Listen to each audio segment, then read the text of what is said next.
കോഴ്സിനാണ് അക്കാഡമിയിൽ join ചെയ്തിരിക്കുന്നത്. നിങ്ങൾ demo session കണ്ടു അല്ലെ? ഡെമോ ക്ലാസ്സസ് കണ്ടു. ഇനി നമ്മൾ ഇന്ന് ഒരു ലൈവ് ഓറിയന്റേഷൻ സെഷൻ ആണ്. എന്താണ് ഈ സയന്റിഫിക് ഓഫീസർ എന്ന് പറയുന്ന എക്സാം, അതിന്റെ മുൻ വർഷത്തെ എക്സാം, അതിന്റെ റാങ്ക് ലിസ്റ്റുകൾ, എത്ര പേരെ എടുത്തു തുടങ്ങിയ കാര്യങ്ങളൊക്കെയാണ് ഇന്ന് നമ്മൾ ഡിസ്കസ് ചെയ്യുന്നത്. ഓക്കെ, അപ്പം എല്ലാവരും സയന്റിഫിക് ഓഫീസർ എന്ന് പറയുന്ന എക്സാമിന് അപ്ലൈ ചെയ്തോ?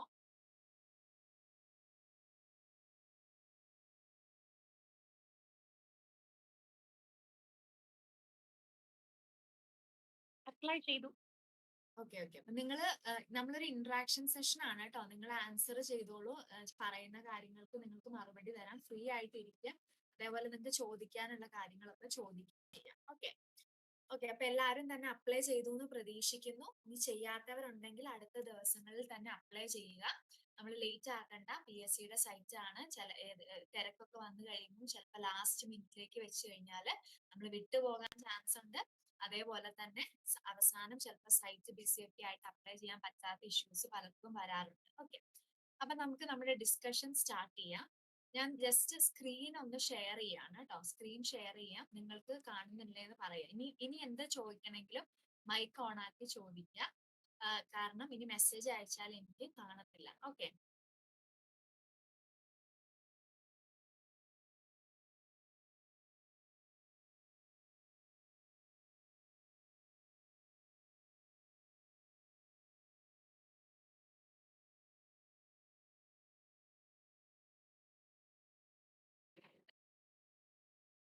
ഓക്കെ, നിങ്ങൾക്ക് സ്ക്രീൻ കാണാവോ? ഓക്കെ,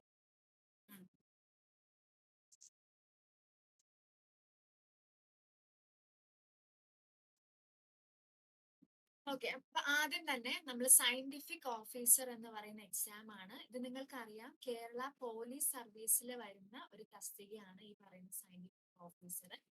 ഓക്കെ, അപ്പൊ നമുക്കറിയാം സയന്റിഫിക് ഓഫീസർ നമ്മൾ ഫിസിക്സുകാർക്ക് 2 എക്സാമിന് അപ്ലൈ ചെയ്യാൻ പറ്റും. ഒന്ന് ഫിസിക്സും അതേപോലെ ഡോക്യുമെന്റ്സ് കാറ്റഗറി 635/2023 ആണ്.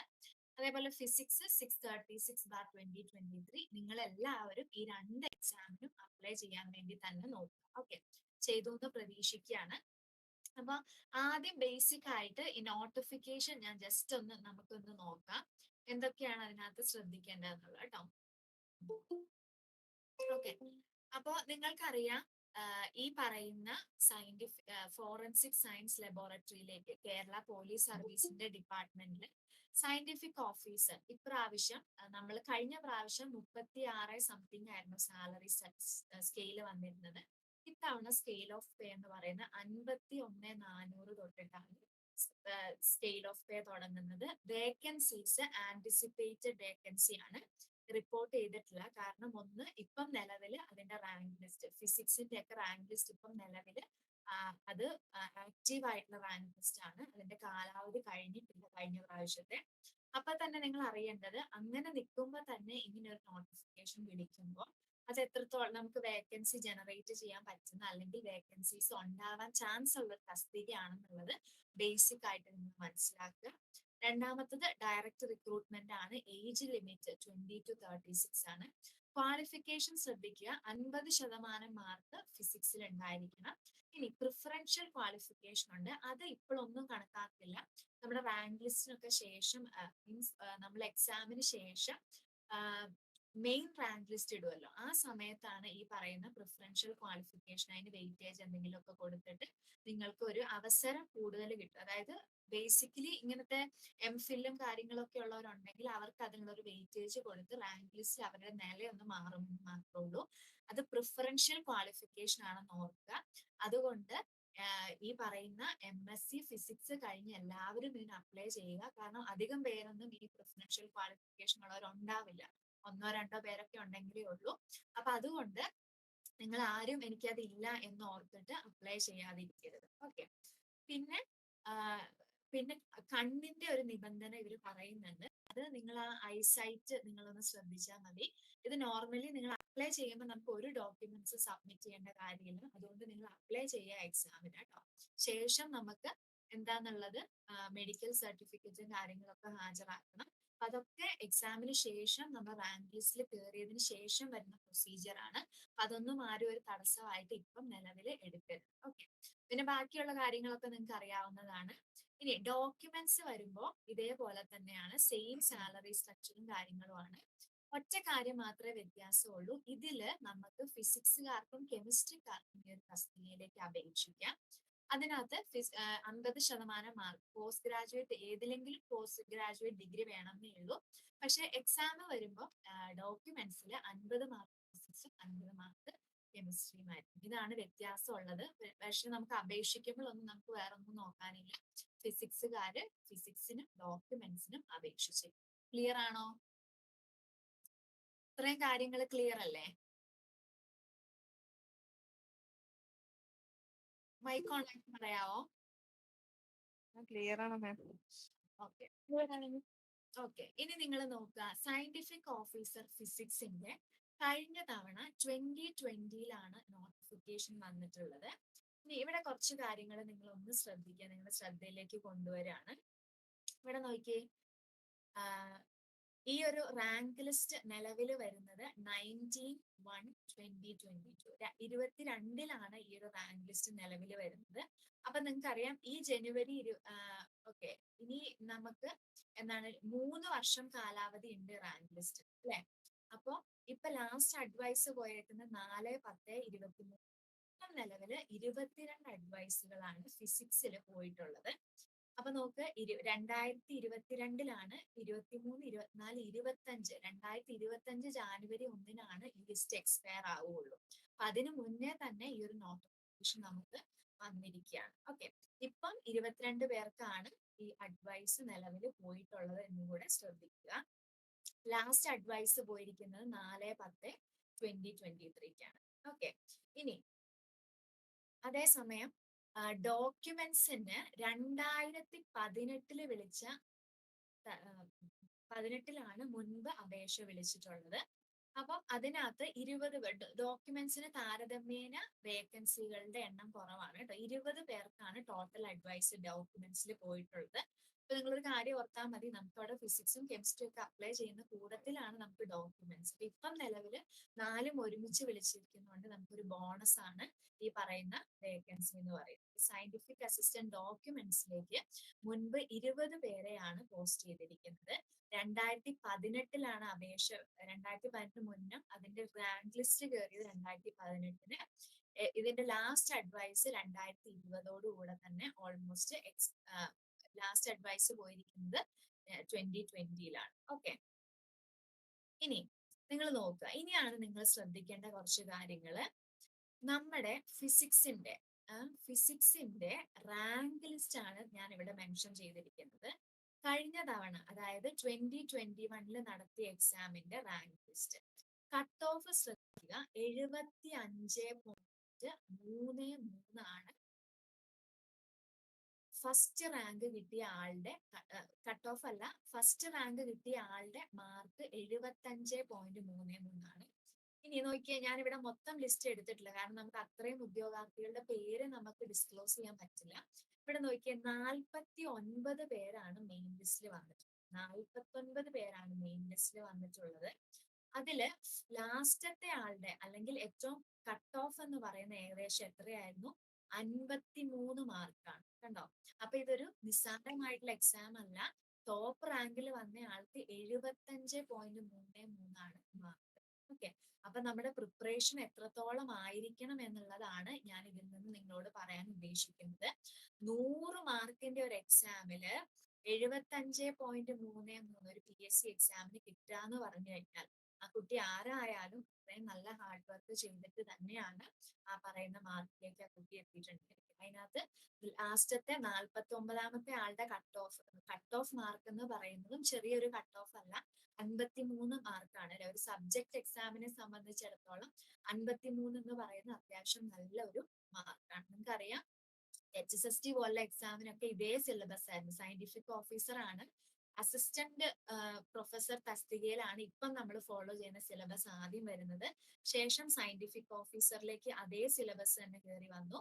ആ സിലബസിൽ തന്നെയാണ് കഴിഞ്ഞ HSSTയും അതേപോലെ VHSC എക്സാമും നടന്നിട്ടുള്ളത്.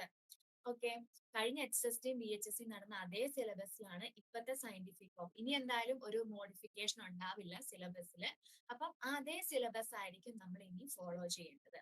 അപ്പൊ ഈ ഒരു ലെവലിലേക്ക് നമ്മുടെ പഠിത്തം കയറി വരണം എന്നുള്ളതാണ് നിങ്ങളിവിടെ നോട്ട് ചെയ്യേണ്ട കാര്യം. ഒരു നിസ്സാരമായിട്ടുള്ള ഒരു ഉത്തരവാദിത്തമല്ല നിങ്ങളിവിടെ കോഴ്സ് ജോയിൻ ചെയ്യുമ്പോൾ നിങ്ങൾ ഏറ്റെടുക്കുന്നത്.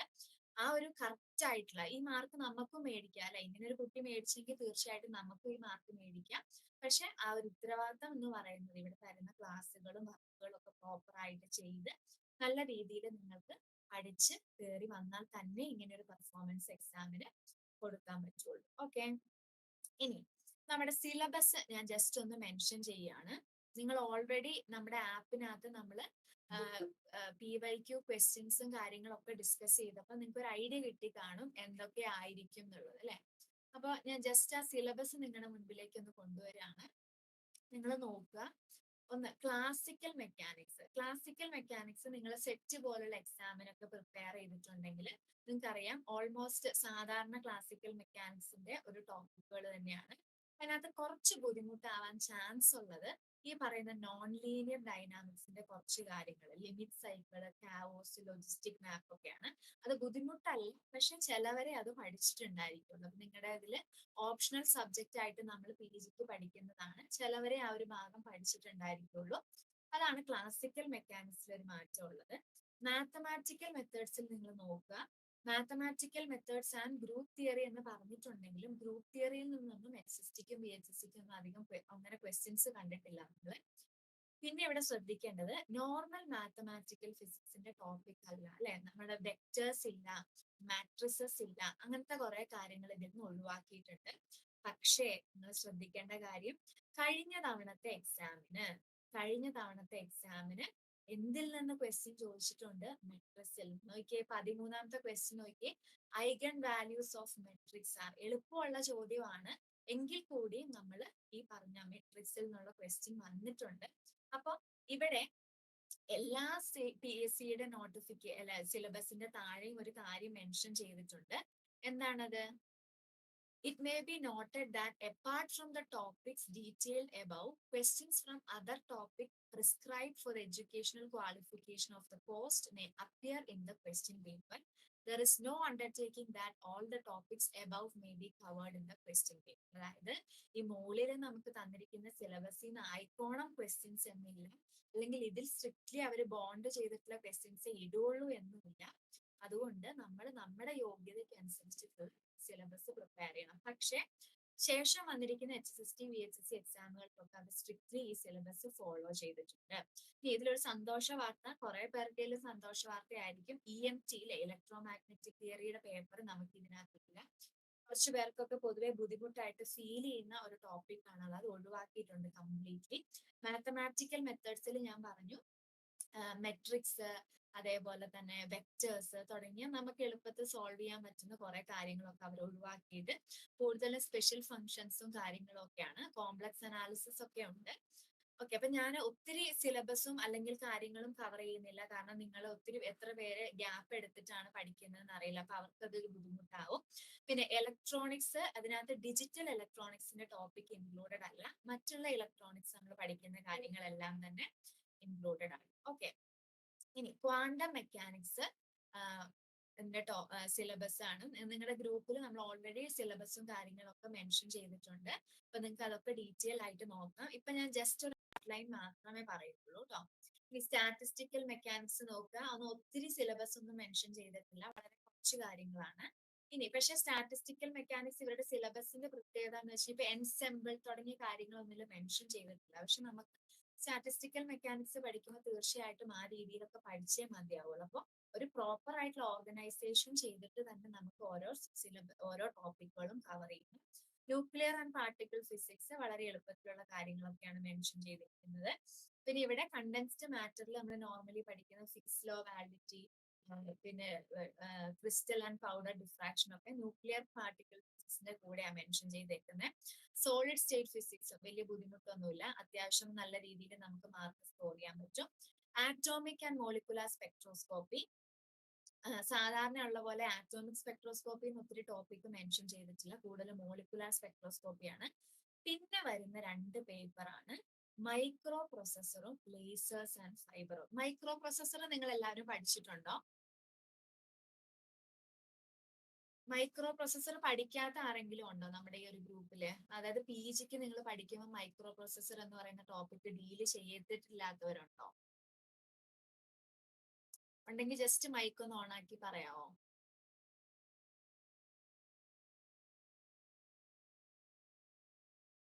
ഇല്ല, ഞാൻ പഠിച്ചിട്ടില്ല. ഓക്കെ. അപ്പൊ ഇത് മൈക്രോ പ്രൊസസ്സർ ആക്ച്വലി ഒരു എത്രയോ പീരീഡ് ഓഫ് ടൈമിന് ശേഷം വന്ന സിലബസിലാണ് ആഡ് ചെയ്തിരിക്കുന്നത്. അപ്പൊ അതിന് താഴോട്ട് മുൻപത്തെ വർഷങ്ങൾ കവർ ചെയ്തവർക്ക് മൈക്രോ പ്രൊസസ്സർ എന്ന് പറയുന്ന ഒരു ടോപ്പിക്ക് ഡീൽ ചെയ്യാനില്ല. അപ്പൊ അങ്ങനെയുള്ളവർക്കൊക്കെ ഇത് കുറച്ചൊരു ബുദ്ധിമുട്ടായിട്ടുള്ള, മീൻസ് ബുദ്ധിമുട്ടൊന്നുമില്ല, നമുക്ക് അത്യാവശ്യം ഇപ്പം ഇത്തരം കാര്യങ്ങളൊക്കെ തന്നെ അറിയുന്നത് കൊണ്ട് വലിയ ബുദ്ധിമുട്ടൊന്നും നമുക്കില്ല. നമുക്ക് IT കമ്പ്യൂട്ടറിന്റെ കാര്യങ്ങളൊക്കെ കുറെ അറിയാം, ഏകദേശം അതൊക്കെ ആയിട്ട് മാച്ച് ചെയ്ത് പോകുന്ന കുറെ കൺസെപ്റ്റുകളാണ്. പക്ഷെ കുറച്ച് ഇൻഡെപ്ത് ആയിട്ട് പോകുമ്പോൾ കുറച്ച് നമുക്ക് ബുദ്ധിമുട്ട് ഫീൽ ചെയ്യാം. അത് നമ്മൾ പഠിച്ചെടുത്താൽ മാത്രം മതി. പിന്നെയാണ് laser and fibre optics. Okay, അപ്പൊ ഇത്രയും കാര്യങ്ങളാണ്. അപ്പൊ ഇത് രണ്ടുമാണ് പൊതുവെ നമുക്ക് ഈ പറയുന്ന നമ്മുടെ സബ്ജക്ട് റിലേറ്റഡ് ആയിട്ടുള്ള ടോപ്പിക്കുകൾ ഉൾപ്പെടുത്താത്ത ഒരു ടോപ്പിക് ആയിട്ട് വരുന്ന micro processor, laser and fibre optics ഒക്കെ പിന്നെ ഒത്തിരി പേര് പഠിച്ചിട്ടുണ്ടായിരിക്കും. ഓക്കെ, അപ്പൊ ഇതാണ് നമ്മുടെ സിലബസ് എന്ന് പറയുന്നത്. ഓക്കെ, ഇത് നിങ്ങൾ നോക്കി കാണും സിലബസും കാര്യങ്ങളും. ഓക്കെ, അപ്പൊ ഇതാണ് നമ്മുടെ മെയിൻ ആയിട്ടുള്ള സിലബസ്. ഇവിടെ ശ്രദ്ധിക്കേണ്ടത്, നമ്മുടെ എക്സാം 100 മാർക്കിന്റെ എക്സാം ആണ്. നെഗറ്റീവ് മാർക്കിംഗ് ഉണ്ട്, സാധാരണ PSC പോലെ തന്നെ നെഗറ്റീവ് മാർക്കിംഗ് ഉള്ള ഒരു എക്സാം ആണ്. ഇനി എത്ര ടോപ്പിക്കുകൾ കവർ ചെയ്യണം? നമ്മളിപ്പോ പറഞ്ഞില്ലേ, ഇവിടെ നിങ്ങൾ നോക്കി അറിയാം 10 ടോപ്പിക് കവർ ചെയ്യാനുണ്ട്. അതായത് മാത്തമാറ്റിക്കല്, ക്വാണ്ടം മെക്കാനിക്സ്, സ്പെക്ട്രോസ്കോപ്പി, ഇങ്ങനെ 10 എണ്ണം കവർ ചെയ്യാനുണ്ട്. 100 മാർക്കാണ് അല്ലെ? അപ്പൊ ആവറേജ് ഒരു സബ്ജക്റ്റിന് എത്ര മാർക്ക് ആയിരിക്കും? 10 മാർക്ക്. കണ്ടോ, ഒരു സബ്ജക്റ്റ് പോലും നമ്മൾ വിട്ടു പഠിക്കരുത്. കാരണം നിങ്ങൾക്കറിയാം 100 മാർക്കില് കഴിഞ്ഞ പ്രാവശ്യത്തെ ടോപ്പ് മാർക്ക് 75 ആണെങ്കിൽ ആ എല്ലാ ടോപ്പിക്കും നമുക്കറിയാം, ഒരു 10 മാർക്കിന്റെ ചോദ്യം ചോദിച്ചാൽ ചിലപ്പോൾ 10 മാർക്കും നമുക്ക് എത്ര നന്നായിട്ട് പഠിച്ചാലും നമുക്ക് ചിലപ്പോൾ 10 മാർക്കും കിട്ടിക്കോണമെന്നില്ല അല്ലെ? അപ്പൊ നമ്മൾ ബോധപൂർവം, ഇപ്പൊ ഞാൻ മൈക്രോ പ്രൊസസ്സർ പഠിച്ചിട്ടില്ല എന്ന് പറഞ്ഞിട്ട് ഞാൻ ഇതങ്ങ് വിട്ടു കഴിഞ്ഞാൽ എന്റെ പിന്നെ മാർക്ക് 90-ലാണ് പിന്നെ എനിക്ക് സ്കോർ ചെയ്യാൻ പറ്റുള്ളൂ അല്ലെ? ആ ബാക്കി മൈക്രോ പ്രൊസസ്സറിൽ നിന്ന് ആവറേജ് വരാനിരിക്കുന്ന 10 മാർക്ക് എനിക്ക് നോക്കാനേ പറ്റില്ല, അതിനെക്കുറിച്ച് എനിക്ക് ഒരു ഹോപ്പും വെക്കാൻ പറ്റില്ല. പിന്നെ ഞാൻ 90-ലാണ് എക്സാം എഴുതുന്നത് അല്ലെ? അപ്പൊ നമ്മൾ എന്ത് ചെയ്യും? ആ 90-ന് നമ്മൾ പിന്നെ അപ്പൊ നമ്മൾ അത്രയും റാങ്ക് ലിസ്റ്റിൽ പുറകോട്ട് പോകുന്ന ഒരു രീതി വരും. അപ്പൊ നിങ്ങൾ ചെയ്യേണ്ട, നമുക്ക് സമയമുണ്ട്, നിങ്ങൾക്കറിയാം ഏകദേശം ഒക്ടോബർ ടു ഡിസംബർ അളവിലാണ് നമുക്ക് ഈ പറയുന്ന സയന്റിഫിക് ഓഫീസറിന്റെ എക്സാം. ആരാണ് മൈക്ക് ഓൺ ആക്കിയിരിക്കുന്നത്? മൈക്ക് ആരെങ്കിലും ഓൺ ആക്കിയിട്ടുണ്ടെങ്കിൽ ഒന്ന് ഓഫ് ചെയ്യണേ. ഓക്കെ, അപ്പൊ നമുക്ക് ഒരു ഒക്ടോബർ ടു ഡിസംബറിലാണ് നമ്മുടെ കലണ്ടറിൽ ഈ പറയുന്ന സയന്റിഫിക് ഓഫീസറിന്റെ എക്സാമിന്റെ ഇത് കൊടുത്തിരിക്കുന്നത്. ഇപ്പൊ നമുക്ക് ജനുവരി ആയിട്ടുള്ളൂ. ഒരു 7-8 മാസം നമ്മുടെ അടുത്ത് വളരെ ക്ലിയർ ആയിട്ട് അല്ലെ, ഒരു ഡൗട്ടും ഇല്ലാതെ പെട്ടെന്ന് എക്സാം വരുമോ എന്നൊന്നും പേടിക്കാതെ ഒരു 8 മാസം സേഫ് ആയിട്ട് നമ്മുടെ കയ്യിലുണ്ട്. അപ്പോ നമുക്ക് നന്നായിട്ട് തന്നെ ഇതെല്ലാം പഠിച്ചെടുക്കാവുന്ന കാര്യങ്ങളേ ഉള്ളൂ. അപ്പൊ എല്ലാവരും ഒരു എഫേർട്ട് ഇട്ട് കഴിഞ്ഞാൽ നിങ്ങൾക്ക് തീർച്ചയായിട്ടും ഈ പറയുന്ന ഒരു എക്സാമിന് ഓക്കെ ഒരു ചെറിയൊരു എഫേർട്ട് ഇട്ട് കഴിഞ്ഞു കഴിഞ്ഞാൽ, അപ്പൊ നിങ്ങൾ ഓർക്കുക, നമുക്ക് ഇത്രയും ടൈം ഉള്ളത് കൊണ്ട് തന്നെ നിങ്ങൾ ഒത്തിരി ഹെക്റ്റിക് ആയിട്ടൊന്നും വർക്ക് ചെയ്യണ്ട. പക്ഷെ നിങ്ങൾ ചെയ്യുന്ന വർക്ക്, ജോലി ചെയ്യുന്നവരുണ്ടായിരിക്കും, അതെല്ലാം കഴിഞ്ഞ് വന്നിട്ട് നിങ്ങൾ ഒരു കുറച്ച് ടൈം എന്തായാലും സ്പെൻഡ് ചെയ്യണം. ഓക്കെ, അത് എല്ലാ ദിവസവും എന്ന രീതിയിൽ സ്പെൻഡ് ചെയ്യണം. നിങ്ങൾക്കറിയാം, എന്തൊരു കാര്യം കൺസിസ്റ്റന്റ് ആയിട്ട് വർക്ക് ചെയ്യുമ്പോഴാണ് നമുക്ക് അതിന് റിസൾട്ട് ഉണ്ടാവുന്നത് അല്ലെ? ഞാൻ ഇന്ന് ഒരു 10 മണിക്കൂർ പഠിച്ചു, ഒരാഴ്ചത്തേക്ക് ഒന്നും പഠിക്കുന്നില്ല എന്ന് പറഞ്ഞു കഴിഞ്ഞാൽ പിന്നെ വരുന്ന ഒരു ദിവസം ഞാൻ ഒന്നും പഠിക്കാത്ത അവസ്ഥയിൽ നിന്നായിരുന്നു പിന്നെയും കയറി വരുന്നത്. അപ്പൊ അത് നമുക്ക് ടൈം വേസ്റ്റ് ആണ്. അപ്പം എല്ലാ ദിവസവും, നിങ്ങൾ എല്ലാ ദിവസവും 2 മണിക്കൂറേ പഠിക്കുന്നുണ്ടെങ്കിൽ ആ 2 മണിക്കൂർ എല്ലാ ദിവസവും പഠിക്കുക. അതേപോലെ ഇവിടെ പഠിപ്പിക്കുന്ന കാര്യങ്ങളും ഇവിടെ തരുന്ന അസൈൻമെന്റ്സുകളും എല്ലാം ചെയ്തതിന് ശേഷം മാത്രം പുറത്തുള്ള റിസോഴ്സുകളിലേക്ക് പോവുക. കാരണം ഇവിടെ നമ്മൾ അത്യാവശ്യം നെറ്റ്, ജസ്റ്റ് തുടങ്ങിയ എല്ലാ കോമ്പറ്റേറ്റീവ് എക്സാമിൽ നിന്നുമുള്ള ക്വസ്റ്റ്യൻസ്, നമ്മുടെ സ്റ്റാൻഡേർഡ് നിൽക്കുന്ന ക്വസ്റ്റ്യൻസുകൾ നിങ്ങൾക്ക് കളക്ട് ചെയ്ത് തരുന്നുണ്ട്. അപ്പൊ നമ്മൾ ആക്ച്വലി ഒരു കോച്ചിങ്ങിന് ജോയിൻ ചെയ്യുക എന്ന് പറഞ്ഞാൽ എന്താ ഉദ്ദേശിക്കുന്നത്?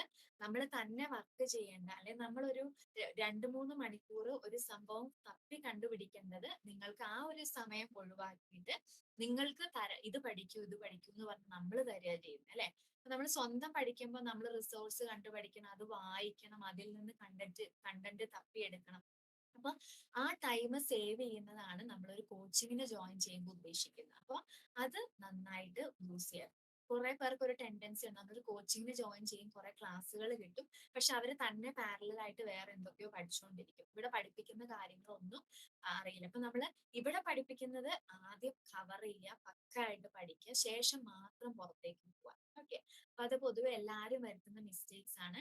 ഇന്നത്തെ നമ്മുടെ പ്രശ്നം എന്ന് പറഞ്ഞു കഴിഞ്ഞാൽ റിസോഴ്സ് ഇല്ലായ്മയല്ല, അല്ലെ? റിസോഴ്സുകൾ ഇല്ലാത്തൊരവസ്ഥ നമുക്ക് ഇന്നില്ല. നെറ്റ് ഉണ്ട്, നമുക്ക് ബുക്സുകൾ അവൈലബിൾ ആണ്, ബുക്സിന്റെ PDF ഫോർമാറ്റ് അവൈലബിൾ ആണ്, ധാരാളം റിസോഴ്സ് നമുക്കുണ്ട്. അപ്പൊ റിസോഴ്സിന്റെ കുമിഞ്ഞുകൂടലാണ് ഇന്നത്തെ ഇഷ്യൂ എന്ന് പറയുന്നത്. അപ്പൊ ഇതിൽ നിന്ന് എവിടുന്ന് തപ്പണം, എന്ത് പഠിക്കണം എന്നുള്ളത് നിങ്ങൾക്ക് ബുദ്ധിമുട്ടായിരിക്കും.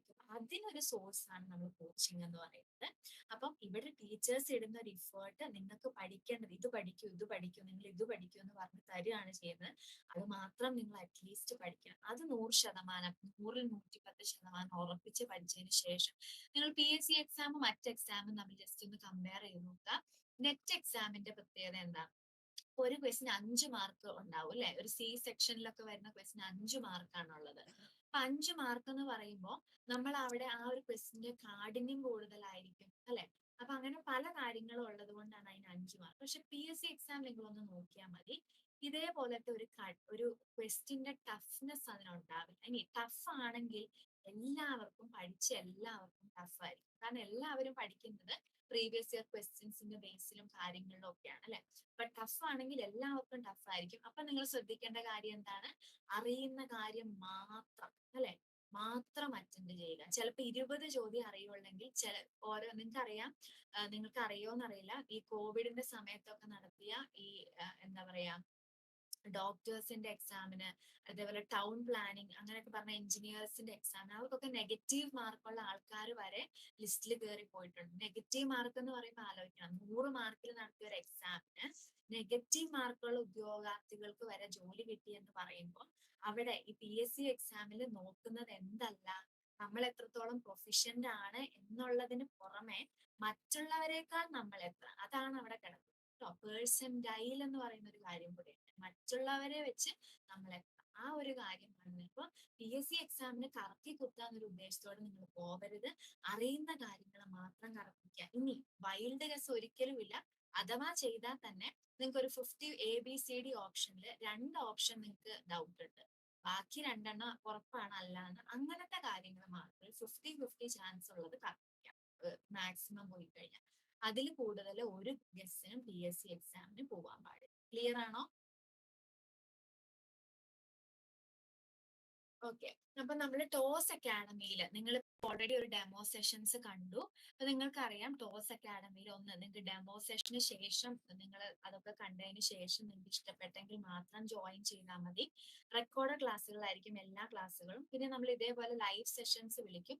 ലൈവ് സെഷൻ നമ്മൾ പീരിയോഡിക്കലി വിളിക്കും. അത് ഇത്ര പോർഷൻ ഒക്കെ പഠിപ്പിച്ചു കഴിയുമ്പോൾ നിങ്ങൾക്ക് ഡൗട്ട് ക്ലിയർ ചെയ്യാനും ഓപ്പൺ ആയിട്ട് ക്വസ്റ്റ്യൻസ് ചോദിക്കാനും ഒക്കെയാണ് ലൈവ് സെഷൻസ് കണ്ടക്ട് ചെയ്യുന്നത് കേട്ടോ. അത് നിങ്ങളോട് ചോദിച്ച് ഇതേപോലെ ഒരു 8:30 മണിക്ക് ശേഷമൊക്കെ ആയിരിക്കും നമ്മൾ വെക്കുന്നത്. പിന്നെ ക്ലാസ്സുകളെല്ലാം സ്റ്റാൻഡേർഡ് റെഫറൻസ് ടെക്സ്റ്റിന്റെ ബേസിലായിരിക്കും. PDF നോട്ട്സുകൾ അവൈലബിൾ ആയിരിക്കും. വീക്ക്ലി മോക്ക് ടെസ്റ്റ്, നമ്മൾ മൺഡേ ടു ഫ്രൈഡേ ക്ലാസ് വരും. മൺഡേ ടു ഫ്രൈഡേ പഠിപ്പിച്ചതിന്റെ ബേസിൽ നമ്മൾ എന്ത് ചെയ്യും, മൺഡേ പിന്നെ വരുന്ന സാറ്റർഡേ സൺഡേ ഹോളിഡേ കഴിഞ്ഞിട്ട് വരുന്ന മൺഡേ നമ്മൾ എക്സാം വെക്കും. അപ്പൊ ഒരു വീക്ക് പഠിപ്പിച്ച എല്ലാ കാര്യവും. അപ്പൊ നിങ്ങൾ എന്ത് ചെയ്യണം, എപ്പോഴും ശ്രദ്ധിക്കേണ്ട കാര്യമാണ്, മൺഡേ തൊട്ട് ഫ്രൈഡേ വരെ ഇവിടെ പഠിപ്പിക്കുന്നത് ആ ഒരു വീക്ക് വിട്ട് പുറത്തു പോകരുത്. അതിനുശേഷം നിങ്ങൾ അത് പെൻഡിങ് വെക്കരുത്. ആ ശനിയും ഞായറും ഇരുന്ന് എങ്ങനെയെങ്കിലും അത് പഠിച്ചു തീർത്ത് മൺഡേത്തെ എക്സാം അറ്റൻഡ് ചെയ്തോളാം. അത് ശീലമാക്കിയിട്ടുള്ള ഒരാൾ പോലും ഇവിടുന്ന് നമ്മുടെ അക്കാഡമിയിൽ നിന്ന് എന്ത് കോഴ്സിനാണ് ജോയിൻ ചെയ്ത ആ കോഴ്സ് നേടാതെ ഇവിടുന്ന് പോയിട്ടില്ല. അപ്പൊ ഇത് വളരെ ഇമ്പോർട്ടന്റ് ആണ്. ഇത് എന്തുകൊണ്ടാണ് ഇമ്പോർട്ടന്റ് ആവുന്നതെന്ന് ചോദിച്ചു കഴിഞ്ഞാൽ ഇത് ചെയ്യുന്നത് റെഗുലർ ആയിട്ട് വർക്ക് ചെയ്യുന്നവർക്ക് ഈ ഒരു പ്രോസസ്സിൽ ഇൻവോൾവ് ചെയ്ത് പോകാൻ പറ്റുള്ളൂ. അപ്പൊ നമ്മുടെ കൺസിസ്റ്റൻസിക്ക് അവിടെ എപ്പോഴും നമുക്ക് പേയ്മെന്റ് കിട്ടും. ഓക്കെ, അത് 100% ഉറപ്പാണ്. നമ്മൾ ഡെഡിക്കേറ്റഡ് ആയിട്ട് കൺസിസ്റ്റന്റ് ആയിട്ട് വർക്ക് ചെയ്യുവാണെങ്കിൽ അതിനൊരു റിവാർഡ് നമുക്ക് കിട്ടിയിരിക്കും. ഓക്കെ, ഇനി മന്ത്ലി റിവിഷൻ ടെസ്റ്റ് ഉണ്ടാവും. അതായത് നമ്മളൊരു മന്ത് എന്തൊക്കെ പഠിപ്പിച്ചോ അതിനെ ബേസ് ചെയ്തിട്ടുള്ള എക്സാം ഉണ്ടായിരിക്കും, റിവിഷൻ എക്സാം ആയിരിക്കും. അപ്പൊ നിങ്ങൾക്ക് ഫ്രീക്വന്റ് ആയിട്ട് പഠിച്ചു കഴിഞ്ഞ ടോപ്പിക്കുകളിൽ റിവിഷൻസ് കിട്ടും.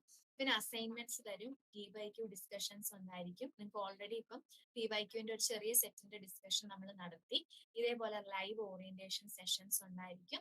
And personal clearing and doubt clear. ഇവിടുത്തെ ഫാക്കൽറ്റി നിങ്ങളെ പീരിയോഡിക്കലി നിങ്ങളെ കോൺടാക്ട് ചെയ്യും, നിങ്ങളുടെ പഠിത്തത്തിന്റെ കാര്യം സ്റ്റേറ്റസ് ഒക്കെ അന്വേഷിക്കും. മോട്ടിവേഷൻ സെഷൻസ് ഉണ്ടായിരിക്കും. പെർഫോമൻസ് നമുക്ക് ആപ്പിലൂടെയാണ് ക്ലാസ്. നിങ്ങളിപ്പോൾ ഓൾറെഡി കണ്ടല്ലോ, ഈ ഒരു ഡെമോ കിട്ടിയപ്പോൾ നിങ്ങൾക്ക് ഇവിടുത്തെ ഒരു മെത്തേഡിനെ കുറിച്ച് ഒരു ഐഡിയ കിട്ടിയിട്ടുണ്ടാവും. ആപ്പിലായിരിക്കും ക്ലാസ് പ്രൊവൈഡ് ചെയ്യുന്നത്. എക്സാം വരെ നിങ്ങൾക്ക് എല്ലാ സപ്പോർട്ടും ഉണ്ടായിരിക്കും. പേയ്മെന്റ് ഇൻസ്റ്റാൾമെന്റ് പേയ്മെന്റ് ആണ്. ക്ലിയർ ആണോ? ഇനി നിങ്ങൾക്ക് എന്തെങ്കിലും ഡൗട്ട് ചോദിക്കാനുണ്ടോ?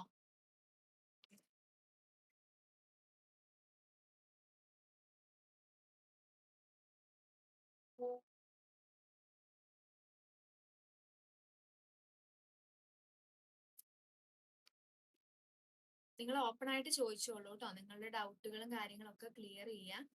മാം, ഒരു ഡൗട്ട് ഉണ്ട്. ഉം. ഇതിൽ 2 ഇയർ റിസർച്ച് എക്സ്പീരിയൻസ് എന്നത് എലിജിബിലിറ്റിയിൽ കണ്ടായിരുന്നു. എലിജിബിലിറ്റി അത് മാൻഡേറ്ററി എല്ലാം തോന്നുന്നു. അത് ജസ്റ്റ് അഡീഷണൽ അതാണ് ഞാൻ വെയിറ്റേജ് ആയിരുന്നു. അത് തന്നെ ഞാൻ മുമ്പ് ഇവിടെ ഞാൻ കാണിച്ചല്ലോ, അത് വ്യക്തമായിട്ട് പ്രിഫറൻഷ്യൽ ക്വാളിഫിക്കേഷൻ ആണ് അത്. റിസർച്ചും കാര്യങ്ങളും ഒക്കെ ഇത് കണ്ടോ, നിങ്ങളൊന്ന് വായിച്ചു നോക്കി. അത് അഡീഷണൽ വെയിറ്റേജ് ആണ്. മീൻസ് നമ്മൾ ഇത് ക്ലിയർ ചെയ്തതിന് ശേഷം വരുന്ന, നമ്മൾ എക്സാമിന്റെ കട്ട് ഓഫ് ക്ലിയർ ചെയ്തു ശേഷം നമുക്ക് മെയിൻ റാങ്ക് ലിസ്റ്റ് ഇടുമ്പോൾ മാത്രം പരിധി കണ്ടോ, പ്രിഫറൻഷ്യൽ ക്വാളിഫിക്കേഷൻ. ഇത് ഡോക്യുമെന്റ്സിന്റെ ആണ്, MPhil in physics or chemistry. ഇനി ഫിസിക്സിന്റെ ഞാൻ കാണിക്കാം, അതിലാണ് അങ്ങനെ പറയുന്നത് കേട്ടോ. ഓക്കെ, അപ്പൊ അതിനായിട്ട് നമ്മള് എക്സാമിന് അപ്ലൈ ചെയ്യുമ്പോൾ അതിനു വേണ്ടി എന്തെങ്കിലും അപ്ലോഡ് ചെയ്യുക എന്തെങ്കിലും ചെയ്യണോ? ഒന്നും ചെയ്യണ്ട. എക്സാം അപ്ലൈ ചെയ്യാൻ വേണ്ടി നിങ്ങൾ ആ വൺ ടൈം നമ്മുടെ തുളസി സൈറ്റിനകത്ത് സാധാ എക്സാമിന് അപ്ലൈ ചെയ്യുന്ന പോലെ അപ്ലൈ ചെയ്താൽ മതി. നിങ്ങളുടെ സർട്ടിഫിക്കറ്റുകൾ അല്ലേ, ഇപ്പൊ റിസർച്ച് എക്സ്പീരിയൻസ് ഉള്ളവർ അപ്പം ചെയ്യണം. വേണം. ഓക്കെ അതാണ് ഇത്. ഓക്കെ, അതായത് നമ്മൾ ഏത് എക്സാമിന് അപ്ലൈ ചെയ്യുമ്പോഴും അതിന്റെ കാര്യങ്ങൾ അപ്ലൈ ചെയ്യുന്നതിന് മുന്നേ അപ്ലോഡ് ചെയ്തിരിക്കണം. ഓക്കെ. ഇപ്പൊ ഐസൈറ്റും കാര്യങ്ങളൊന്നും അല്ല ഞാൻ പറയുന്നത്, നിങ്ങളുടെ ക്വാളിഫിക്കേഷനുകൾ നമ്മൾ അപ്ലൈ ചെയ്യുന്നതിന് മുന്നേ തന്നെ അപ്ലോഡ് ചെയ്തേക്കുക കേട്ടോ. ഓക്കെ. കാരണം നമ്മൾ ഇത് അപ്ലൈ ചെയ്യുമ്പോൾ നമ്മൾ അതിന് എലിജിബിൾ ആണെന്നുള്ളതാണല്ലോ നമുക്ക് കാണിക്കേണ്ടത്. ഓക്കെ, അത് ഓക്കെയാണ് കേട്ടോ. ഓക്കെ, പിന്നെ നമ്മുടെ ഈ പറയുന്ന നമ്മുടെ ഈ എക്സാം ഉണ്ടല്ലോ, SOയുടെ എക്സാമിന് ആക്ച്വലി ഇന്റർവ്യൂ എന്ന് പറയുന്ന കഴിഞ്ഞ തവണ കോവിഡ് ടൈമിലാണ് ഈ ഒരു എക്സാം ഒക്കെ നടത്തിയിരുന്നത്. അപ്പം ആ സമയത്ത് ഇന്റർവ്യൂ നടത്താൻ പറ്റാത്തത് കൊണ്ട് തന്നെ അവർ ഇന്റർവ്യൂ വിത്ത്ഹെൽഡ് ചെയ്തിരുന്നു, അത് ഒഴിവാക്കിയിട്ടുണ്ടായിരുന്നു. അതിന് മുന്നേ വരെ നടന്ന എക്സാമുകൾക്കൊക്കെ ഇന്റർവ്യൂ ഉണ്ടായിരുന്നു. ഇപ്പോഴത്തെ എക്സാമിന് ഇന്റർവ്യൂയുടെ കാര്യം നോട്ടിഫിക്കേഷനിൽ മെൻഷൻ ചെയ്തിട്ടില്ല. അത് ഏതെങ്കിലും രീതിയിൽ ഉണ്ടോ ഇല്ലയെന്ന് കൺഫേം ചെയ്ത് അറിയുവാണെങ്കിൽ നമ്മൾ ഇൻഫോം ചെയ്യാം കേട്ടോ. നിങ്ങളെ നമ്മുടെ ഗ്രൂപ്പിൽ ഉണ്ടാവും, നമ്മളെല്ലാ അപ്ഡേറ്റ്സും നിങ്ങൾക്ക് പ്രൊവൈഡ് ചെയ്യും. ആ സമയത്ത് നിങ്ങളെ അറിയിക്കാം കേട്ടോ. അപ്പോൾ ഇന്റർവ്യൂ ഉണ്ടെങ്കിലും അതിനുള്ള എല്ലാ അസിസ്റ്റൻസും നമ്മൾ ഇവിടുന്ന് പ്രൊവൈഡ് ചെയ്യും.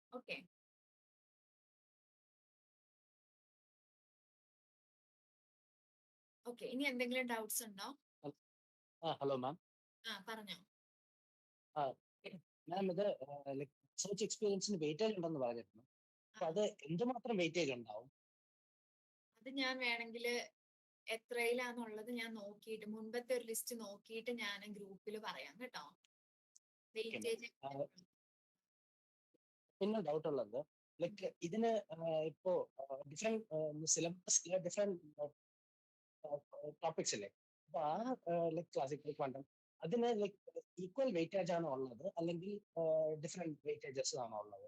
ഇത് ഡിപ്പെൻഡ് ചെയ്യും. ഞാൻ പറഞ്ഞത് ആവറേജ് നമുക്ക് പറയാൻ പറ്റുള്ളൂ. ആവറേജ് ഒരു 10, കാരണം 10 ടോപ്പിക് കൊണ്ട് 100 മാർക്ക് ആയതുകൊണ്ട് ആവറേജ് നമുക്ക് പറയും. ഇപ്പൊ HSST പോലത്തെ എക്സാമിന് ഇത് നമുക്ക് 70 മാർക്കിന് സബ്ജക്റ്റും 30 മാർക്ക് ജനറൽ ടോപ്പിക്കും ആയിരുന്നു. അതിനകത്ത് Okay. ഈ ഓൾമോസ്റ്റ് ഇതേപോലെ 10 ഉണ്ടായിരുന്നത്. അതിനകത്ത് 2 പേപ്പറിൽ 8 മാർക്ക് ചോദിക്കുകയും 2 പേപ്പർ അപ്പൊ അവിടെ ആ 8 മാർക്ക് 6 ആയിട്ട് കുറഞ്ഞു. ആ ഒരു ചെറിയ മാറ്റം ഒഴിച്ച് ബാക്കി എല്ലാം 7 എന്നുള്ള ഒരു ആവറേജ് നമ്മൾ അവർ കീപ്പ് ചെയ്തിട്ടുണ്ട്. അപ്പൊ നമുക്ക് ഇവിടെ ഈ പറയുന്ന ജനറലിലുള്ള 30 മാർക്ക് ഇല്ലാത്തതുകൊണ്ട് 100-ല് നമ്മൾ ഇത് തന്നെ എക്സ്പെക്ട് ചെയ്യാം. ആവറേജ് ഒരു 10 മാർക്ക്, പക്ഷെ അങ്ങോട്ടും ഇങ്ങോട്ടും 1-2 അങ്ങോട്ടും ഇങ്ങോട്ടും ഒക്കെ മാറിയാലുള്ളൂ. പിന്നെ മാം ഇതിന് സബ്ജക്റ്റീവ് ക്വസ്റ്റ്യൻസ് മാത്രമല്ലേ ഉണ്ടാവുള്ളൂ, അതോ ലൈക് ജനറൽ നോളജ് അങ്ങനെ? ഇല്ല, ഒരു എക്സ്ട്രാ ടോപ്പിക്സ് ഒന്നുമില്ല, പ്യുവർ സബ്ജക്റ്റ് ആണ്. 100 മാർക്കിനും നമ്മുടെ ഫിസിക്സ് തന്നെ. പക്ഷെ ഡോക്യുമെന്റേഷൻ വരുന്ന സമയത്ത് 50 ഫിസിക്സും 50 കെമിസ്ട്രി ആയിരിക്കും. അപ്പൊ അതിന്റെ സിലബസ് ആക്ച്വലി നമുക്ക് ഇപ്പം നിലവിലുള്ള, കാരണം ഇതെല്ലാം 2021 സിലബസ് അപ്ഡേറ്റ് ചെയ്തതാണ്. പക്ഷെ ഡോക്യുമെന്റേഷൻ ഇപ്പൊ ഒഫീഷ്യലി അപ്ഡേറ്റഡ് സിലബസ് ഇല്ല. അപ്പൊ നമ്മൾ ഉദ്ദേശിക്കുന്നത് കഴിഞ്ഞ പ്രാവശ്യത്തെ എക്സാം നോക്കിയിട്ട് നമുക്ക് എവിഡന്റ് ആയിട്ടുള്ള ടോപ്പിക്കുകൾ നിങ്ങൾക്ക് എടുത്തു പോവാം. പിന്നെ ശേഷം കുറച്ച് കഴിയുമ്പോൾ ഇവര് അപ്ലോഡ് ചെയ്യും, നമ്മുടെ എന്താ പറയാ സിലബസ് അപ്ഡേറ്റ് ചെയ്യുമ്പോൾ നമുക്ക് അതനുസരിച്ച് ക്ലിയർ ആയിട്ട് എടുക്കാം. അപ്പൊ നിങ്ങൾക്ക് ഇപ്പൊ ഫിസിക്സ് നമ്മൾ കോച്ചിങ് തുടങ്ങിയിട്ട് ഇവിടെ ഡോക്യുമെന്റേഷന്റെ ക്ലാസ്സുകൾ നമ്മൾ കോംപ്ലിമെന്ററി ആയിട്ട് നിങ്ങൾക്ക് തരികയാണ്. നിങ്ങൾ ഇവിടെ ഫിസിക്സിന് ജോയിൻ ചെയ്താൽ പിന്നെ വേറെ പേയ്മെന്റ് ഒന്നുമില്ല. നമുക്ക് ഡോക്യുമെന്റേഷനും ഫിസിക്സും നിങ്ങൾക്ക് ഡോക്യുമെന്റേഷൻ ഇവിടെ കോംപ്ലിമെന്ററി ആയിട്ട് തരും. ഓക്കെ, അപ്പൊ നമ്മളൊരു വെക്കേഷൻ കൂട്ടിയിട്ട് ഈ ഡോക്യുമെന്റേഷന്റെ ക്ലാസ്സുകൾ സ്റ്റാർട്ട് ചെയ്യും. ഈ മാർച്ച് ഏപ്രിൽ വെക്കേഷൻ സമയത്ത് ഡോക്യുമെന്റേഷനും കൂടിയുള്ള കെമിസ്ട്രി നിങ്ങൾക്ക് പാരലി തരാൻ തുടങ്ങും. ഇനീഷ്യലി നമ്മൾ ഫിസിക്സ് മാത്രമാണ് എടുക്കുന്നത്. ഓക്കെ മാം, ഒരു ഡൗട്ട് കൂടെ. ഇതിപ്പോ ലൈക് എക്സാം ഓൾമോസ്റ്റ് ഏത് എക്സാം ലെവലിലായിരിക്കും? ലൈക് ഗേറ്റോ CSIR ജസ്റ്റ് അങ്ങനെ ഓൾമോസ്റ്റ് ഏത് എക്സാമിന്റെ ഒരു സ്റ്റാൻഡേർഡിലായിരിക്കും ഇത് വരിക? അങ്ങനെ ചോദിച്ചു കഴിഞ്ഞാൽ നമുക്കൊരു സെറ്റ് എക്സാമിന്റെ ഒക്കെ ഇപ്പൊ നമ്മൾ ഈ PYQ ക്വസ്റ്റ്യൻസ് കണ്ടോ? ഇതൊക്കെ നമ്മൾ ആക്ച്വലി പറഞ്ഞു കഴിഞ്ഞാൽ സെറ്റ് എക്സാമിന്റെ ഒക്കെ നമുക്ക് നമ്മുടെ മുൻപില് നമ്മൾ എടുക്കാൻ പറ്റിയ സെയിം ക്വാളിഫിക്കേഷനുള്ള PYQs സെറ്റ് എക്സാമിന്റെ ഉണ്ട്. പിന്നെ ഇതേപോലെ നെറ്റിന്റെ ഒക്കെ നമ്മുടെ 2 മാർക്കിന്റെ ക്വസ്റ്റ്യൻസ് വരുന്ന ഏരിയാസ് ഇല്ലേ, 2 മാർക്ക് അങ്ങനത്തെ ക്വസ്റ്റ്യൻസ്. അങ്ങനെ നമ്മൾ സെലക്റ്റീവ് ആയിട്ട് ഇപ്പം ജസ്റ്റിന്റെ ആണെങ്കിലും മൾട്ടിപ്പിൾ സെലക്ട് ക്വസ്റ്റ്യൻസ് എന്നൊക്കെ പറഞ്ഞിട്ടുണ്ട്. അപ്പൊ അങ്ങനത്തെ ഒന്നും അല്ലാത്ത നിങ്ങളുടെ ഈ സ്റ്റാൻഡേർഡിനുള്ള വിവിധ കോമ്പറ്റേറ്റീവ് എക്സാമിൽ നിന്നുള്ള ക്വസ്റ്റ്യൻസ് നിങ്ങൾക്ക് നമ്മൾ സെലക്ട് ചെയ്ത് പ്രൊവൈഡ് ചെയ്യുന്നതായിരിക്കും. ഓക്കെ, അതായത് ബേസിക് ഈ ക്വസ്റ്റ്യൻ പേപ്പറിൽ ഇപ്പൊ നമ്മൾ ഈ കാണിച്ച ക്വസ്റ്റ്യൻ പേപ്പറിൽ ധാരാളം ക്വസ്റ്റ്യൻ സെറ്റിന്റെ റിപ്പീറ്റഡ് ആയിട്ട് ചോദിച്ചിട്ടുണ്ട്. അപ്പൊ നമ്മളിവിടെ സെറ്റിന്റെ കോച്ചിങ് എടുക്കുന്നുണ്ട്, നമുക്ക് പെട്ടെന്ന് കാണുമ്പോൾ അറിയാം. അപ്പൊ കുറെ ക്വസ്റ്റ്യൻസ് സെറ്റിന്റെ രീതിയിൽ ചോദിച്ചിട്ടുണ്ട്. പിന്നെ ഇതേപോലെ ഞാൻ പറഞ്ഞ പോലെ നമ്മുടെ നെറ്റിന്റെ 2 മാർക്കിന്റെ സെക്ഷൻ ഒക്കെ ഈ പറയുന്ന ഒരു ലെവലിൽ വരുന്ന ക്വസ്റ്റ്യൻസ് ആണ്. ഓക്കെ, പിന്നെ ഒരു ഡൗട്ട് കൂടെ ഉണ്ട്. ഇപ്പം വീക്ക്ലി എക്സാം ഉണ്ടാവല്ലോ, എക്സാം കഴിഞ്ഞിട്ട് ലൈക്ക് ആ ക്വസ്റ്റ്യൻ പേപ്പറിന്റെ ഡിസ്കഷൻസ് ഉണ്ടാവും? ഉണ്ടാവും, തീർച്ചയായിട്ടും ഉണ്ടായിരിക്കും. Okay, thank you.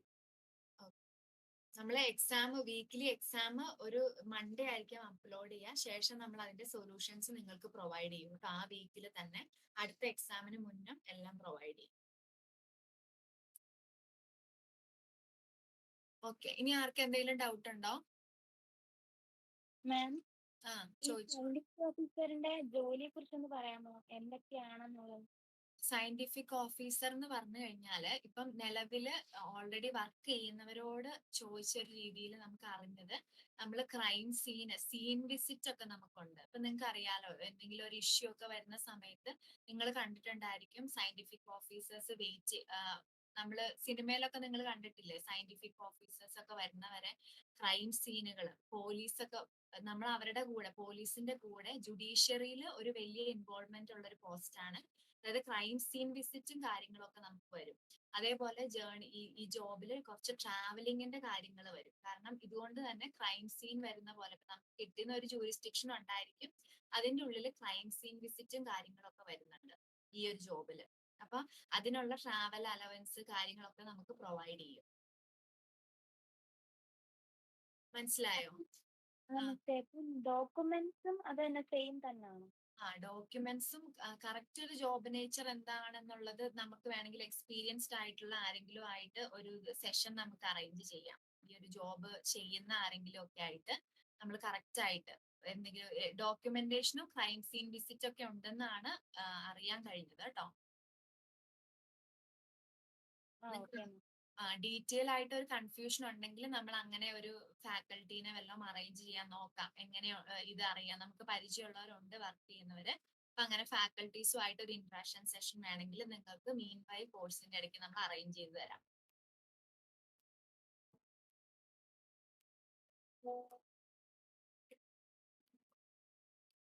Okay.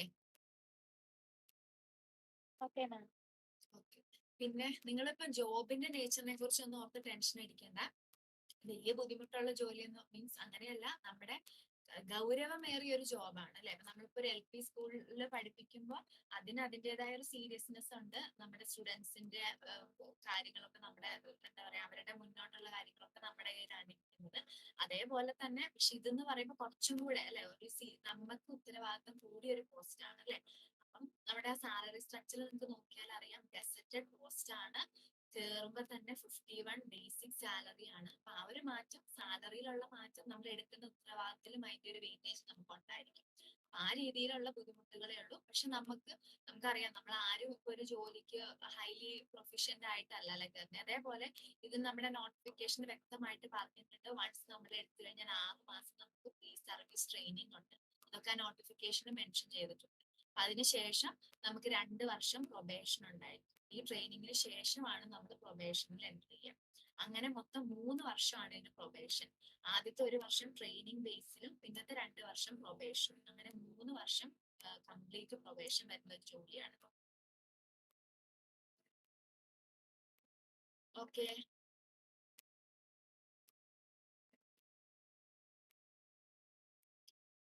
Clear ആണോ?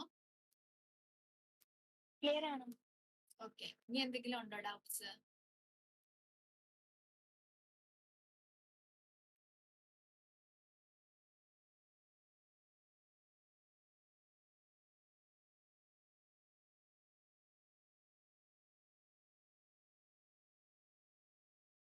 നിങ്ങൾ ചോദിച്ചോളൂ കേട്ടോ, ഡൗട്ട് ഉള്ളവരൊക്കെ ചോദിച്ച് ക്ലിയർ ചെയ്തോളൂ. ഈ PSC എക്സാമിന്റെ പ്രത്യേകത, നമ്മളിപ്പോ ഒരു നെറ്റ് എക്സാം പോലെ ഞാൻ പറഞ്ഞു അല്ലെ, ഭയങ്കര ഡിഫിക്കൽട്ട് ആയിട്ടുള്ള ക്വസ്റ്റ്യൻസ് ഇടുക എന്നുള്ളതല്ല. എക്സാം ടഫ് ആണെങ്കിൽ നിങ്ങൾ എപ്പോഴും ഓർക്കേണ്ട കാര്യം, വളരെ ലിമിറ്റഡ് ആയിട്ടുള്ള നല്ല ഉറപ്പുള്ള ക്വസ്റ്റ്യൻസുകൾ അറ്റൻഡ് ചെയ്യുക. അതാണ് എക്സാം ടഫ്. നമ്മൾ പഠിച്ചിട്ട് ഒരു എക്സാമിന് പോകുമ്പോൾ നമുക്കൊരു ബോധം ഉണ്ടായിരിക്കും. ക്വസ്റ്റ്യൻ പേപ്പർ കൈ കിട്ടുമ്പോൾ ജസ്റ്റ് ക്വസ്റ്റ്യൻസ് ഓടിച്ചു നോക്കുമ്പോൾ നമുക്കൊരു ബോധം ഉണ്ടായിരിക്കും, ഈ എക്സാം ടഫ് ആണോ ഈസി ആണോ. നമ്മളിത് ഒന്നും പഠിക്കാതെ വെറുതെ പോയി ഒരു ഹാളിൽ പോയി ഇരുന്ന് ക്വസ്റ്റ്യൻ പേപ്പർ കിട്ടുമ്പോഴാണ് നമുക്ക് ഈ 100 ഇങ്ങനെ പാറ്റേൺ വെച്ച് കറപ്പിച്ചിട്ട് വരാൻ തോന്നുന്നത്. പക്ഷെ നമ്മുടെ ഒരു വേർപ്പ് തട്ടി നമ്മൾ എഴുതാൻ പോകുന്ന ഒരു എക്സാം ആണെങ്കിൽ നമുക്ക് ഒരിക്കലും അങ്ങനെ എല്ലാ ക്വസ്റ്റ്യനും കറപ്പിച്ചിട്ട് വരാൻ പറ്റില്ല. അതേപോലെ എക്സാം ടഫ് ആണെന്നുണ്ടെങ്കിൽ ഇപ്പൊ HSST എക്സാം അത്യാവശ്യം ടഫ് ആയിരുന്നു. ഇതേ സിലബസിന്റെ ബേസിൽ പോയിട്ടുള്ള എക്സാം ആണ്. അപ്പൊ അതിന്റെ കട്ട് ഓഫ് 36 സംതിങ് വന്നിട്ടുള്ളൂ. അപ്പൊ നിങ്ങൾ ഓർക്കേണ്ട കാര്യം, എക്സാം ടഫ് ആണോ, എല്ലാവർക്കും ടഫാണ്. നമ്മുടെ കയ്യിലുള്ള ആകെ രക്ഷപ്പെടാനുള്ള മാർഗം അറിയുന്ന ചോദ്യം മാത്രം കറപ്പിക്കുക എന്നുള്ളതാണ്. ഇനി രണ്ടാമത്തെ എക്സാം ഈസി ആണോ, നല്ല കട്ട് ഓഫ് കയറും. അവിടെ നമുക്കിടെ ഇത് ഒരു ചോദ്യം പോലും മിസ്സാക്കാതെ അത്രയും നന്നായിട്ട് 100% ആക്യുറസിയിൽ എല്ലാ ആൻസേഴ്സും ചെയ്യുക എന്നുള്ളതാണ്. അപ്പൊ ഇതിനൊക്കെ വേണ്ടത് ഈ PSC എക്സാമിന് ഏറ്റവും വേണ്ടത് നല്ല റിവിഷനും തറോ ആയിട്ടുള്ള സ്റ്റഡിയുമാണ്. അതായത് ഒരു കാര്യം വേഗമായിട്ട് പഠിച്ചു പോകരുത്. പഠിക്കുന്ന ഏരിയ പക്ക ആയിരിക്കണം. അതൊരു 50 വട്ടം നിങ്ങൾ റിവിഷൻ ചെയ്തിട്ടുണ്ടെങ്കിൽ അത് ഏറ്റവും നല്ലത്. അതാണ് ഈ PSC എക്സാമിൽ നിങ്ങൾ വിജയിക്കുന്ന ആരോട് വേണമെങ്കിലും ചോദിച്ചോ. തലേ ദിവസം വരെ പുതിയ കാര്യങ്ങൾ പഠിച്ച ആരും PSC എക്സാമിന് അങ്ങനെ കയറിപ്പോയിട്ടില്ല. എക്സ്ട്രാ ഓർഡിനറി ആയിട്ട് ആരെങ്കിലും ഒക്കെ പോയിട്ടുണ്ടെങ്കിൽ മാത്രമുള്ള, അല്ലാത്ത പക്ഷം എല്ലാം ഈ റിവിഷൻ ആണ് ഈ ഒരു PSC എക്സാമിൽ ഒരാളെ മുന്നിലേക്ക് കൊണ്ടെത്തിക്കുന്നത്. അപ്പം പഠിക്കുന്ന കാര്യങ്ങൾ 100% പക്ക പക്കയായിട്ട് പഠിക്കുക. അതാണ് ഇതിൽ ഏറ്റവും ഇമ്പോർട്ടന്റ് ആയിട്ടുള്ള കാര്യം. റിവൈസ് ചെയ്യുക, കണ്ടിന്യൂസ് ആയിട്ട് റിവൈസ് ചെയ്യുക, വായിക്കുക. അതിനുള്ള കുറെ മാർഗങ്ങളുണ്ട്. നമ്മൾ പഠിക്കുമ്പോൾ തന്നെ ഷോർട്ട് നോട്ടുകൾ പ്രിപ്പയർ ചെയ്യാം, ഇക്വേഷനുകൾ എഴുതാൻ വേണ്ടി ഒരു ബുക്ക് എടുക്കാം, കോൺസ്റ്റന്റ് ആയിട്ട് ഇത് റിവൈസ് ചെയ്തുകൊണ്ടിരിക്കാം. അല്ല നമ്മൾ ഇവിടെ ഒരു പേപ്പർ തുടങ്ങി, പിന്നെ അടുത്ത് നമ്മുടെ റിവിഷൻ എക്സാമിനാണ് നിങ്ങൾ ഇത് റിവൈസ് ചെയ്യുന്നത്, പിന്നെ ലാസ്റ്റത്തെ മോഡൽ എക്സാമിന് അടുത്ത റിവിഷൻ, ആ ഒരു പാറ്റേണിൽ പോകാൻ പാടില്ല. നിങ്ങളുടെ ഭാഗത്തുനിന്നും ഇഫോർട്ട് ഉണ്ടായിരിക്കണം. ആ ഇഫോർട്ട് നമ്മൾ പറയുന്നത് റിവിഷന് വേണ്ടി മാത്രമെങ്കിലും നിങ്ങളുടെ ഭാഗത്ത് സ്വയമായിട്ടൊരു ഇഫോർട്ട് ഉണ്ടായിരിക്കണം. ഒരു ദിവസം പഠിപ്പിച്ച കാര്യങ്ങൾ റിപ്പീറ്റ് ചെയ്ത് നോക്കുക, വീക്കിലി പഠിപ്പിച്ച കാര്യങ്ങൾ നോക്കുക. അങ്ങനത്തെ റിവിഷൻ ആണ് PSC എക്സാമിന്. നിങ്ങൾ ആരോട് വേണമെങ്കിലും ചോദിച്ചോ, റാങ്ക് ലിസ്റ്റിൽ കയറിയിട്ടുള്ള അല്ലെങ്കിൽ മുൻനിരയിൽ വന്നിട്ടുള്ള എല്ലാവരുടെയും ലേണിംഗ് സ്ട്രാറ്റജി എന്ന് പറയുന്നത് കംപ്ലീറ്റ് റിവിഷൻ ആണ്. പഠിച്ച കാര്യങ്ങൾ ഏത് ഉറക്കത്തിലും പറയാൻ പറ്റുന്ന പോലെ. നമുക്കറിയാം ഈ PSC എക്സാം എന്ന് പറഞ്ഞാൽ MCQ എക്സാം ആണ് അല്ലെ. നമുക്ക് ഒരു കാര്യങ്ങൾ ഇപ്പൊ ജനറൽ എക്സാം അറ്റൻഡ് ചെയ്യുന്ന ഒരു കുട്ടിയോട് നിങ്ങൾ ചോദിച്ചു നോക്കുക, അവർക്ക് ഓപ്ഷൻ ഇല്ലാതെയും ആൻസർ പറയാൻ പറ്റും. ആരും 4 ഓപ്ഷൻ കിട്ടിയാൽ മാത്രം ആൻസർ പറയുന്ന രീതിയിലല്ല പഠിക്കുന്നത്. പഠിച്ച് നല്ല റാങ്കിൽ വരുന്ന എല്ലാവരും ഒരു ക്വസ്റ്റ്യൻ കേട്ടാൽ അവർക്ക് ഒരു ഓപ്ഷനും വേണ്ട, അല്ലാതെ ആൻസർ ചെയ്യാൻ പറ്റും. ആ രീതിയിൽ അവർക്ക് പറ്റണമെങ്കിൽ അതെന്തുകൊണ്ടായിരിക്കും? അത്രയും റിവിഷൻ ചെല്ലുന്നുണ്ട്. ഇത് വളരെ ഇമ്പോർട്ടന്റ് ആണ്. നിങ്ങൾ ഇത് എവിടെയാണ് എഴുതി വെച്ചോളൂ. ഇത് കറക്റ്റ് ആയിട്ടുള്ള ഒരു കാര്യമാണ്. നമ്മുടെ ഇവിടുന്ന് പാസ് ഔട്ട് ആയവരായിക്കോട്ടെ, നിങ്ങൾ അല്ലാത്ത ജനറൽ യൂട്യൂബ് നോക്കി അറിയാം. യൂട്യൂബിൽ ആരുടെ വേണമെങ്കിലും ടെസ്റ്റിമോണിയൽസ് പാസ്സായവരുടെ നിങ്ങൾക്ക് കിട്ടും. എല്ലാവരും പറയുന്ന ഒരൊറ്റ കാര്യമുള്ളൂ, കോൺസ്റ്റന്റ് ആയിട്ടുള്ള റിവിഷൻ, കൺസിസ്റ്റന്റ് ആയിട്ടുള്ള. ഇത് രണ്ടും ഉണ്ടെങ്കിൽ നമുക്ക് PSC എക്സാമിൽ കയറാം. അല്ലാത്ത പക്ഷം നമ്മൾ എത്ര ജീനിയസ് ആയിരുന്നിട്ടും കാര്യമില്ല. നമുക്ക് നല്ല ബുദ്ധിയുണ്ട്, മാത്തമാറ്റിക്കൽ സ്കില്ലുണ്ട്, ഫിസിക്സ് നോർമലി നമുക്ക് ഓക്കെ ആണെന്നൊന്നും പറഞ്ഞിട്ട് കാര്യമില്ല. റിവിഷൻ ആണ്, നമ്മൾ അധ്വാനിച്ച് തന്നെ പഠിക്കണം.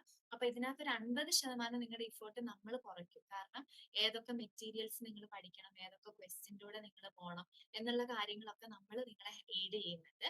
ഇതിന്റെ ഇടയ്ക്ക് നിങ്ങൾ ചെയ്യേണ്ടത് ഈ പറഞ്ഞ ഇപ്പൊ നമ്മൾ ഇട്ട എക്സാമുകൾ അത് റിപ്പീറ്റഡ് ആയിട്ട് നിങ്ങൾ ചെയ്ത് നോക്കുക, പഠിച്ച് ഇക്വേഷൻസും കാര്യങ്ങളും റിപ്പീറ്റഡ് ആയിട്ട് മറിച്ച് നോക്കുക. ഇങ്ങനത്തെ കാര്യങ്ങളൊക്കെ നിങ്ങളുടെ ഉത്തരവാദിത്തപ്പെടുന്ന. അപ്പൊ എപ്പോഴും നിങ്ങൾക്ക് അറിയാം, ഫസ്റ്റ് റാങ്ക് കിട്ടിയ ഒരാള്, ഒരു ഇൻസ്റ്റിറ്റ്യൂഷനിൽ ഫസ്റ്റ് റാങ്ക് കിട്ടിയ ഒരാളും അവിടെ പാസ്സാവാത്ത ഒരു കട്ട് ഓഫ് ക്ലിയർ ചെയ്യാത്ത ആളും ഉണ്ടാവും അല്ലെ. രണ്ടുപേർക്കും ഇവിടുന്ന് കൊടുക്കുന്ന കാര്യം സെയിം ആണ്. പിന്നെ എന്താ മാറ്റം വന്നിട്ടുള്ളത്? ആ ഫസ്റ്റ് റാങ്ക് കിട്ടിയ ആള് അവര് വ്യക്തമായിട്ട് പഠിക്കാനും റിപ്പീറ്റ് ചെയ്ത് പഠിക്കാനും കൺസിസ്റ്റന്റ് ആയിട്ട് പഠിക്കാനും ഒക്കെ എഫേർട്ട് എടുത്തവരായിരുന്നു. ഇത് മാത്രമാണ് റാങ്ക് കിട്ടുന്നവരും അല്ലാത്തവരും തമ്മിലുള്ള മാറ്റം. ക്ലിയർ ആണല്ലോ. പിന്നെ PSC പോലത്തെ ഒരു എക്സാമിന് റാങ്ക് ലിസ്റ്റ് ക്ലിയർ ചെയ്തു എന്നും പറഞ്ഞ് നമ്മള് മുകളിലോട്ട് നോക്കി ഇരുന്നിട്ട് റാങ്ക് ലിസ്റ്റ് കയറി അല്ലെ, മെയിൻ ലിസ്റ്റ് ഞാൻ കയറി എന്ന് പറഞ്ഞ് നോക്കി ഇരുന്നിട്ട് കാര്യമില്ല. എവിടെ വരണം, ഏതൊരു എക്സാം ആണെങ്കിലും നമ്മൾ ആദ്യ റാങ്കുകളിൽ പോകണം അല്ലെ. അല്ലെങ്കിൽ നമ്മളൊരു ബസ്സില്, തിരക്കുള്ള ഒരു ബസ്സിൽ തൂങ്ങി പിടിച്ചിട്ട് നമ്മൾ എപ്പോ ബസ്സിൽ നിന്ന് ചാടി പോകും അല്ലെ, പുറകിലൊക്കെ തൂങ്ങി നിന്നിട്ട് എപ്പോ ചാടി പോകും അറിയാതെ ടെൻഷൻ അടിച്ച് നിൽക്കണം നമ്മൾ എത്തുന്നവരെ അല്ലെ. ആ അവസ്ഥയായിരിക്കും ഒരു PSC റാങ്ക് ലിസ്റ്റിൽ ലാസ്റ്റ് ഒക്കെ വന്നവർക്ക്. അതായത് കിട്ടുമോന്നറിയില്ല, വേറൊന്നും പഠിക്കാൻ പറ്റില്ല, കിട്ടുമോന്നറിയില്ല, അങ്ങനത്തെ ടെൻഷനിൽ ഇരിക്കണം. ആ ഒരു അവസ്ഥ ഉണ്ടാവരുത്. പഠിക്കുവാണോ 100% എഫേർട്ട് ഇട്ട് പഠിച്ചോളുക. പഠിക്കുന്ന എക്സാമിന് മെയിൻ റാങ്ക് ലിസ്റ്റിൽ കയറുക, ആദ്യ റാങ്കുകളിൽ കയറുക. ഇതായിരിക്കണം.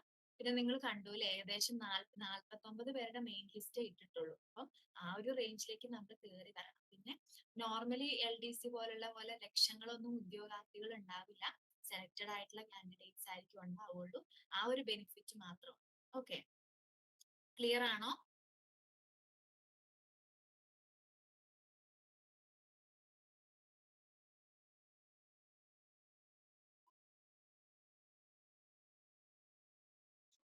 ഹലോ, ഇനി എന്തെങ്കിലും ഡൗട്ട്സ് ഉണ്ടോ? ഉണ്ടെങ്കിൽ നമുക്ക് ക്ലിയർ ചെയ്യാം. ഇല്ലാന്നുണ്ടെങ്കിൽ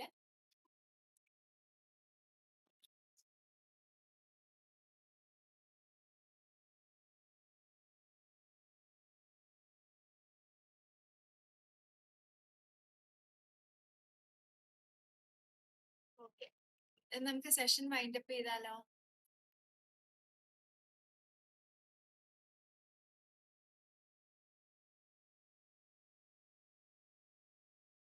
ഹലോ, നിങ്ങൾ എന്തെങ്കിലും റിപ്ലൈ തരുമോ? ഓക്കെ. Okay okay. അപ്പൊ എന്തെങ്കിലും ഡൗട്ട്സുകളൊക്കെ ഉണ്ടെങ്കിൽ ഇനി നമുക്ക് ഗ്രൂപ്പുകളിലൊക്കെ നിങ്ങൾക്ക് പേഴ്സണലി ചോദിക്കാം. 2 ഫാക്കൽറ്റീസ് ആണ് നിങ്ങൾക്ക് എടുക്കുന്നത്. സാജൻ സാറും ഞാനും ഉണ്ട്. സാർ ഒരു യാത്രയിലാണ് കേട്ടോ, അതുകൊണ്ട് ഇത്ര നേരം ഉണ്ടായിരുന്നു. അപ്പൊ അതുകൊണ്ടാണ് സാറ് സംസാരിക്കാത്തത്. എന്തായാലും നമുക്ക് ക്ലാസ്സുകളിൽ വെച്ച് നമുക്ക് എല്ലാരെയും പരിചയപ്പെടാം കേട്ടോ. അപ്പൊ എല്ലാവർക്കും ഓൾ ദ ബെസ്റ്റ്. ഇപ്പം ഞാൻ പറയാനുള്ളത് നമുക്കൊരു റിസൾട്ട് കിട്ടാൻ ആദ്യത്തെ സ്റ്റെപ്പ് നമ്മൾ ചെയ്യാന്നുള്ളതാണ് അല്ലെ. ഇനി നമ്മള് ഇതിലേക്ക് ഇറങ്ങി തിരിക്കണോന്നുള്ള ഫസ്റ്റ് ഡിസിഷൻ അല്ലെ. ഞാൻ ഇതിലേക്ക് ഇറങ്ങുവാണെന്നുള്ളത് ആദ്യത്തെ ഡിസിഷൻ. വൺസ് ആ ഡിസിഷൻ എടുത്തു കഴിഞ്ഞാൽ പിന്നെ നമ്മൾ 100% നമ്മുടെ എഫേർട്ട് കൊടുക്കാനുള്ള ഒരു മനസ്സുണ്ടായിരിക്കണം. ഇത് രണ്ടും ഉണ്ടെങ്കിൽ പിന്നെ നിങ്ങൾ കൺസിസ്റ്റന്റ് ആയിട്ട് റിവിഷൻ ചെയ്ത് പഠിച്ചാൽ മാത്രം മതി. നിങ്ങൾക്ക് സുഖമായിട്ട് ഈ പറയുന്ന ഏത് എക്സാമിനും നിങ്ങൾക്ക് ക്ലിയർ ചെയ്ത് പോവാം. ഓക്കെ, അപ്പൊ എല്ലാവർക്കും ഓൾ ദ വെരി ബെസ്റ്റ്. നല്ലൊരു ഡിസിഷൻ എടുക്കുക. ജോയിൻ ചെയ്യാൻ താല്പര്യമുള്ള എല്ലാവരും കോഴ്സ് കണ്ടിന്യൂ ചെയ്യുക. ഇത്തവണ നമുക്ക് നമ്മൾ ആഗ്രഹിക്കുന്ന പോലെ ഒരു ജോലി കിട്ടട്ടെ എന്ന് ആശംസിക്കാം. ഓക്കെ, അപ്പൊ എല്ലാവർക്കും ഗുഡ് നൈറ്റ് കേട്ടോ.